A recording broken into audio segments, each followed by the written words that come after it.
नमस्कार दोस्तों, स्वागत है आपका धर्म और मोक्ष में। राजस्थान भारत का सबसे बड़ा राज्य है।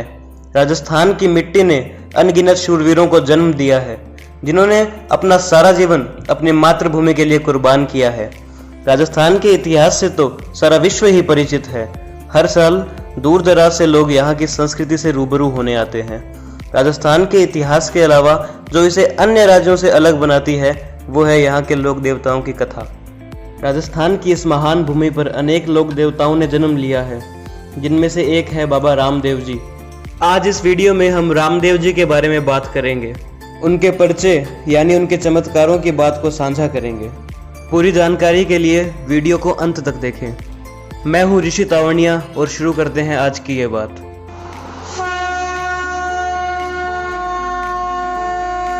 रामदेव जी को श्री कृष्ण का अवतार माना जाता है। इन्हें पीरों का पीर, राम सा पीर भी कहा जाता है। रामदेव जी का जन्म विक्रम संवत 1409 में हुआ था।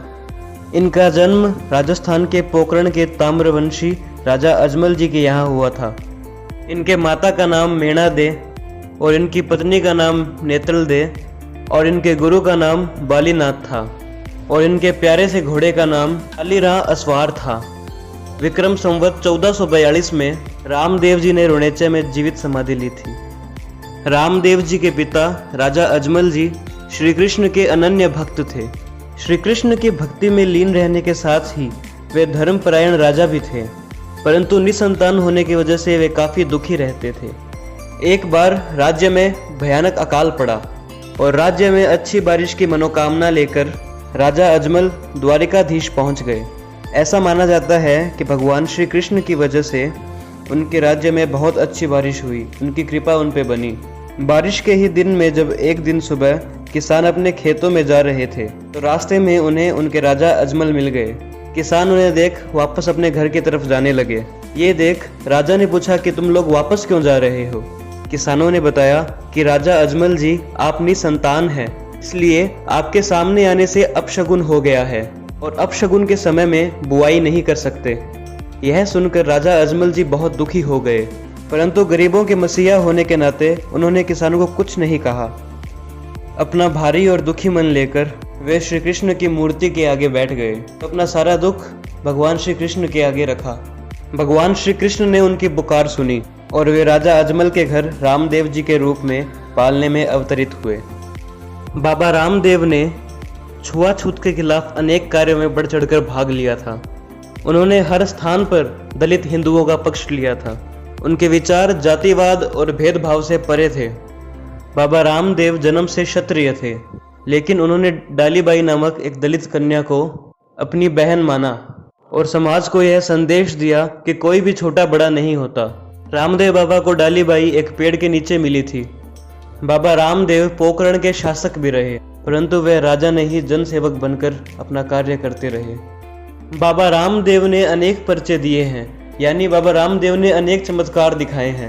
रामदेव जी के चमत्कारों के बारे में सुन लोग दूर गांव से रुणेचा आने लगे थे।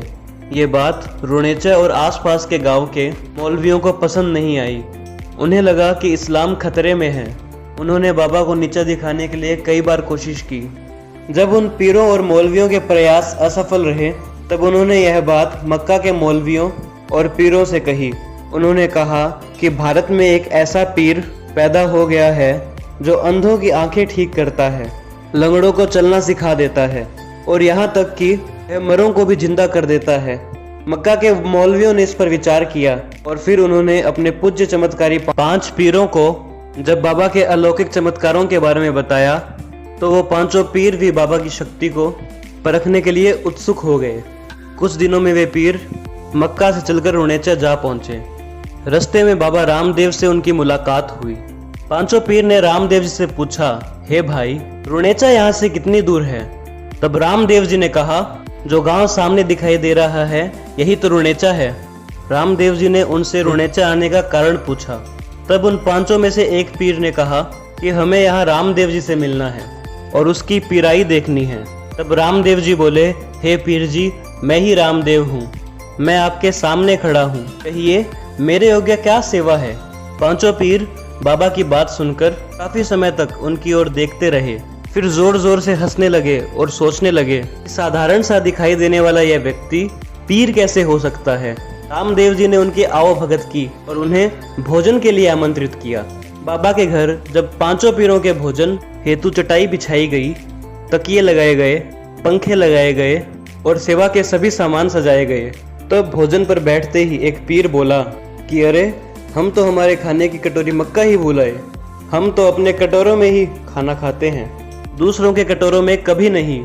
ये हमारा प्रण है, अब हम क्या कर सकते हैं। आप यदि मक्का से वे कटोरे मंगवा सकते हैं तो मंगवा दीजिए, वरना हम आपके यहाँ भोजन नहीं कर सकते। बाबा रामदेव ने उन्हें स्नेह पूर्वक कहा कि उनका भी प्रण है कि घर आए अतिथि को बिना भोजन कराए नहीं जाने देते। यदि आप अपने कटोरों में ही खाना चाहते हैं तो ऐसा ही होगा। इसके साथ ही बाबा रामदेव ने अलौकिक चमत्कार दिखाया। जिस पीर का जो कटोरा था वो उसके सामने पड़ा था। इस चमत्कार से वे पीर हैरान रह गए। जब पीरों ने पांचों कटोरे मक्का वाले देखे तो उन्हें अचंभा हुआ और सोचने लगे कि मक्का कितनी दूर है, ये कटोरे तो हम मक्का में ही छोड़ के आए थे, ये कटोरे यहाँ कैसे आ सकते हैं। तब वे पीर मान गए कि रामदेव जी की शक्तियाँ अलौकिक है। उन्होंने रामदेव जी से कहा कि आप तो पीरों के पीर हैं। पांचों पीरों ने कहा कि आज से आपको दुनिया रामा पीर के नाम से पूजेगी। इस तरह से पीरों ने भोजन किया और रामदेव जी को पीरों के पीर की पदवी मिली और रामदेव जी रामा पीर कहलाए। रामसा पीर का दूसरा पर्चा। जब भैरव राक्षस ने पोकरण में आतंक मचा रखा था, भैरव राक्षस का आतंक पोकरण क्षेत्र में 32 कोसों तक फैला हुआ था। ये राक्षस मानव की सूंघ सूंघ कर उसकी हत्या कर देता था। ये राक्षस रामदेव जी के गुरु बालीनाथ जी से जरूर डरता था, परंतु फिर भी इसने दूर दूर तक अपना आतंक फैलाया हुआ था। अंत में बाबा रामदेव जी बालीनाथ जी के दूड़े में गुदड़ी में छुपकर बैठ गए। जब भैरव राक्षस आया और उसने गुदड़ी बेची, तब अवतारी रामदेव जी को देखकर वो पीठ दिखाकर भागने लगा और अपनी गुफा में जा घुसा। वही रामदेव जी ने घोड़े पर बैठकर उसका वध कर दिया था। हालांकि कुछ लोग ये मानते हैं कि उसने हार मान ली थी और आत्मसमर्पण कर लिया था।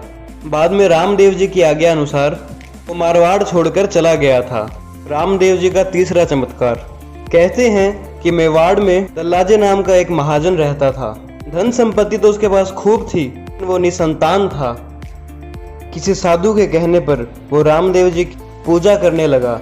उसने मनोकामना बोली कि यदि उसे पुत्र प्राप्ति हो जाएगी तो सामर्थ्य अनुसार वो एक मंदिर बनाएगा।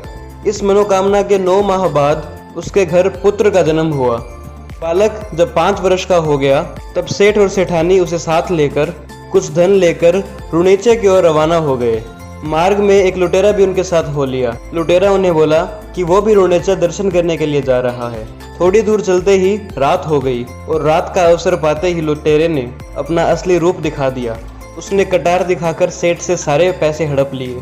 जाते जाते वो सेठ की गर्दन भी काट गया। रात्रि में उस वन में अपने बच्चे को साथ लिए सेठानी विलाप करते हुए रामदेव जी को पुकारने लगी। उस अबला की पुकार सुनकर रामदेव जी अपने नीले घोड़े पर सवार होकर तत्काल वहां आ पहुंचे। आते ही रामदेव जी ने उस अबला से कटा हुआ सर धड़ से जोड़ने को कहा। सेठानी ने जब ऐसा किया तो सर जुड़ गया और एक ही क्षण में वो सेठ फिर से जीवित हो गया। बाबा का यह चमत्कार देखकर दोनों सेठ सेठानी बाबा के चरणों में गिर गए। रामदेव जी ने उन्हें आशीर्वाद दिया कि वे जिंदगी में हमेशा सुखी रहे। उसी स्थान पर सेठ ने रामदेव जी का एक भव्य मंदिर बनाया। संवत 1442 को रामदेव जी ने अपने हाथ में श्रीफल लेकर सब बड़े बूढ़ों को प्रणाम किया तथा सब ने पत्र पुष्प चढ़ाकर रामदेव जी का तन मन तथा श्रद्धा से आखिरी पूजन किया।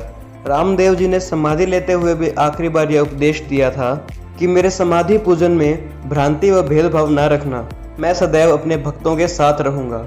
रुणीचे में रामदेव जी ने जिस स्थान पर समाधि ली, उसी स्थान पर बीकानेर के महाराजा गंगा सिंह ने उनका भव्य मंदिर बनवाया। आज इस मंदिर में दूर दूर से लोग दर्शन हेतु आते हैं। रुणीचे में रामदेव जी के मेले के अवसर पर लाखों की संख्या में श्रद्धालु आते हैं। रामदेव जी को सच्चे मन से सिमरें तो हर एक मनोकामना पूरी होती है। जय राम सा पीर, थाने घणी घणी खम्मा।